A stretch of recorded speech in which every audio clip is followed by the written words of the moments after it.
السلام علیکم۔ جیسا کہ آپ کو پہلے بھی بتا چکے ہیں کہ اس چینل کے لیے مختلف اوقات میں آپ سے ملاقات ہوتی رہے گی۔ آج جو ہے روزنامہ خبریں جو ہے جس میں مستقل بحثیت کالم نگار کالم لکھتا رہتا ہوں، تھل کے حوالے سے ایک ڈیٹیل کالم لکھا ہے کیونکہ وزیر اعظم عمران خان صاحب 19 جولائی کو جمعے والے دن میاں والی جا رہے ہیں، اور یہ ان کا آبائی حلقہ ہے اور لوگوں کی خاصی توقعات وہاں پہ موجود ہیں ان سے۔ اور تھل کا جیسے میں نے آپ کو بتایا تھا کہ ایک بڑا ایریا ہے، بہت سارے اضلاع ہیں اس میں، 7 کے قریب ہیں۔ خوشاب ہے، میاں والی ہے، بکھر ہے، لیا ہے، مظفر گڑھ ہے، جنگ ہے، چنیوٹ ہے۔ اور تھل جو ہے نا ایک خاص اہمیت کا حامل ہے، یہ چناب اور سندھ کے دریاؤں کے درمیان میں ہے، پھر جہلم اسے لگتا ہے۔ مطلب یہ پاکستان کا ایک ایسا صحرا ہے جو دریاؤں کے درمیان بھی گھرا ہوا ہے اور ایک اپنی خاص شناخت رکھتا ہے۔ پھر کالا باغ ڈیم کی سائڈ یہاں پہ ہے۔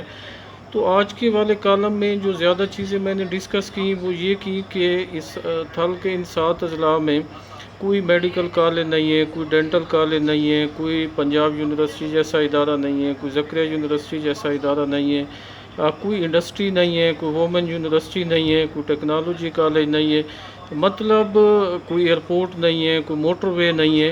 تو لوگ اب یہ توقع رکھتے ہیں کہ وزیر اعظم عمران خان صاحب اپنے اس دور اقتدار میں، کیونکہ ان کا تعلق بھی میاں والی سے ہے اور اسی تھل سے ہے، تو وہ خاص پر امید ہیں کہ ان کے دور اقتدار میں ان کو یہ موقع ملے گا، ان کے بچوں کو اعلیٰ تعلیم کے حوالے سے میڈیکل کالجز ہو گئے، انجینئرنگ یونیورسٹیز ہو گئیں، دیگر یونیورسٹیز ہو گئی، زرعی یونیورسٹیز ہو گئی یا انڈسٹری ہو گئی، تو اس کے حوالے سے انہیں سیٹ اپ ملے گا۔